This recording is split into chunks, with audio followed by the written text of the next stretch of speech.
Thanks so much, Peter, for that introduction, and thank you also to the Property Club for the invitation to speak.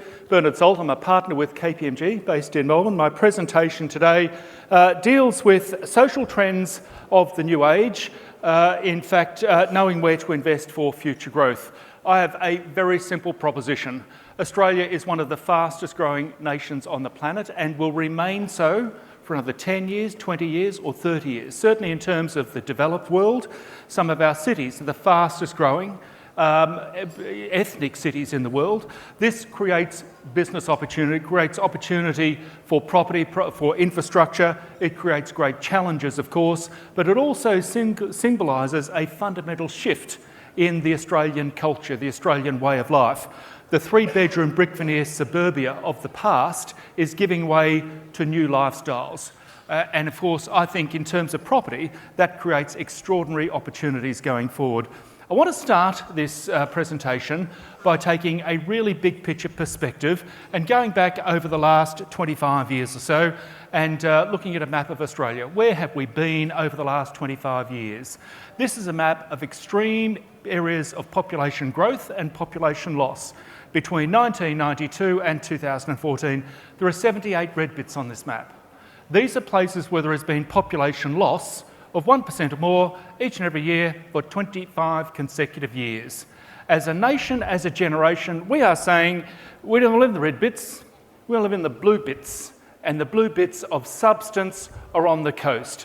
This is the great sea change and tree change shift of the Australian people. I think that this map says something about the values of the Australian people. Never look at the numbers, never look at the colours. What are the Australian people trying to tell you through this chart? Because I think they are telling you about their lifestyle preferences that will have a bearing on property value into the future.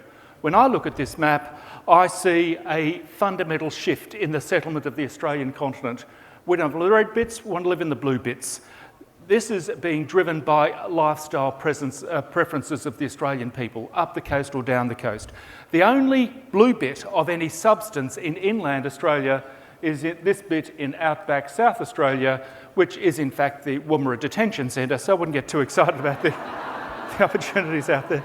Actually, the red bit in the middle of the blue bit is the Maralinga nuclear testing site from the 1950s. High altitude demographics. If you had invested 25 years ago, what parts of the Australian continent have been fundamentally in demand? Is it the Wimmera? Is it the Mallee? Is it the Eyre Peninsula?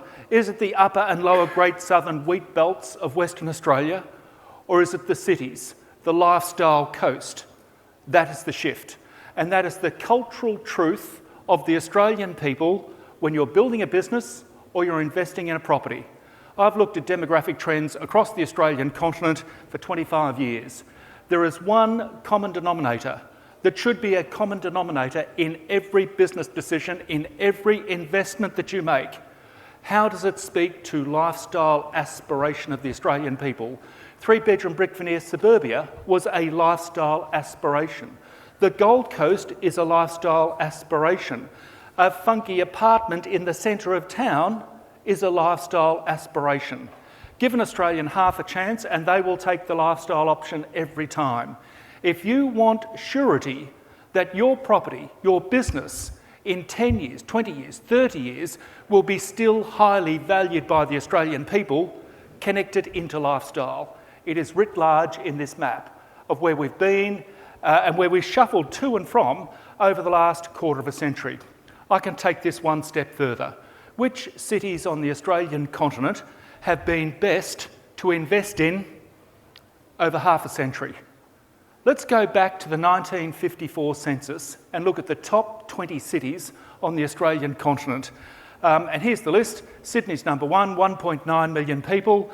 There's Melbourne at about 1.5 million, Brisbane about 500,000 people.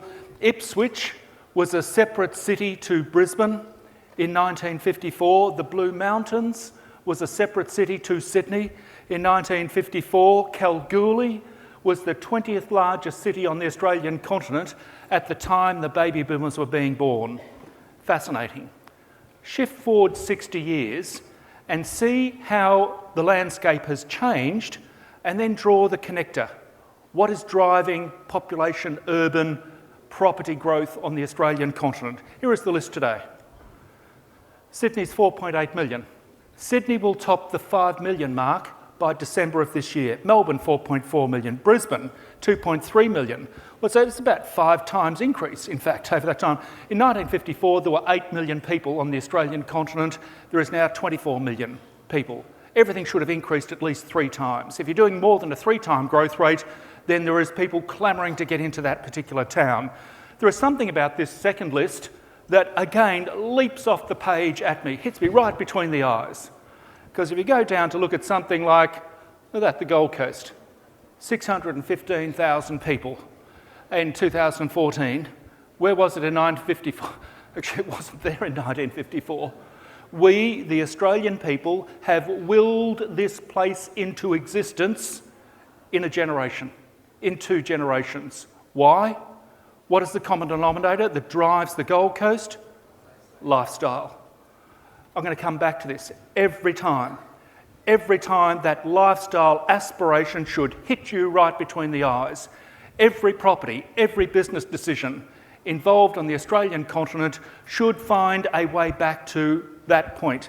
And it's not just the Gold Coast. In fact, the Gold Coast has had absolutely no, I know you had Tom Tate here earlier, no government assistance. It's not like Canberra. There have been government departments. There's been money splashed on the place.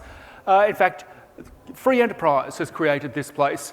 There's Canberra at about 400,000 or so. Taxpayers have been funding that place. But if you go down to the Sunshine Coast or Cairns, in fact, you can look at copycat places right across Australia.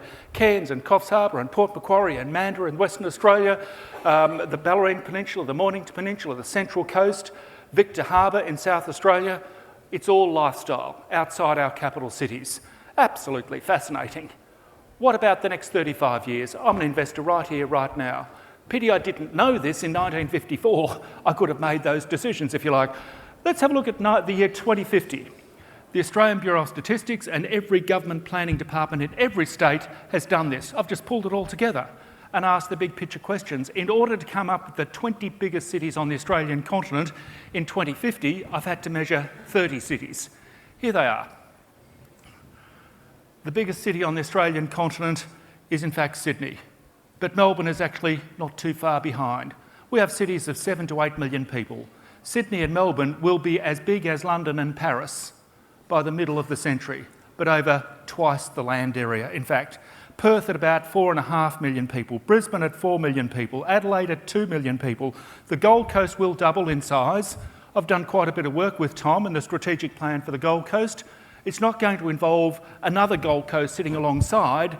It's going to be on top of the existing Gold Coast. Densification is the way this is going to be delivered going forward. We're 24 million people today. By the middle of the century, we'll be 42 million people.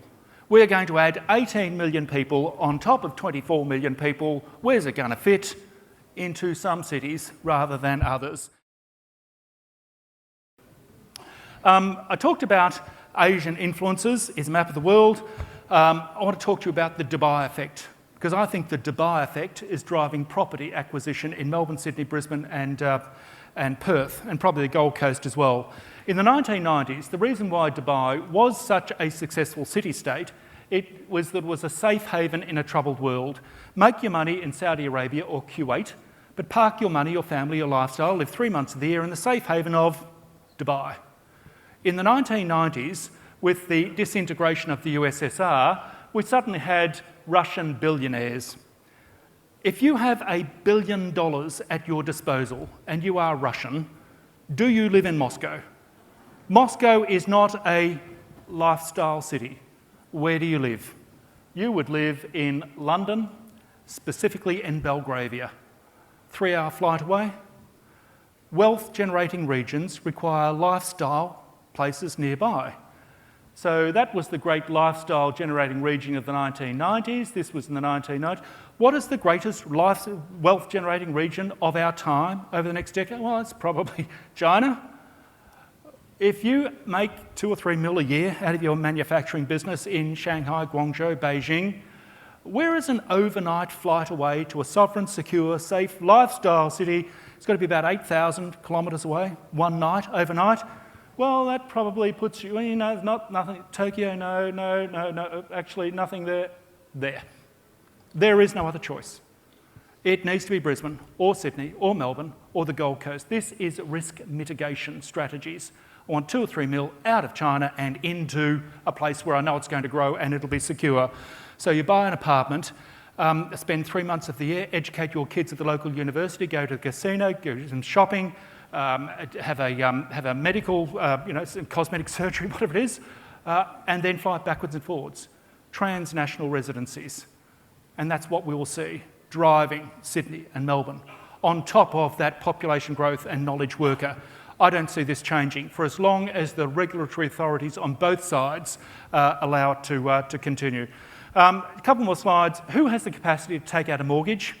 Because I want to pitch my property to those people that are confident about the future and will leverage their mortgage buying capacity to the hilt. In the 21st century, as a fact, we have added, as a nation, 3.3 million jobs from November 2000 to November 2015. We have lost 326,000 jobs with the closure of Ford and Holden and Toyota, the closure of Alcoa in Geelong, 1,000 jobs. Hang on, we've created 3.3 mil, we've lost 300, that's 10 to 1. I reckon that's pretty good, actually. We tend to focus on the negatives, we don't see the scale of the positives. I want to gear my property around the happy space. Where is the greatest job generation in net terms in the 21st century in Australia? That's where I want to invest. So what's up here, in fact, what is that? That is healthcare and social assistance. Healthcare? The oldest baby boomer is what, 68? Is this a space to be? I would be targeting healthcare places. In fact, professional services, construction, education. These are knowledge workers. In order to share in the prosperity of modern Australia, you need either a university degree or technical training.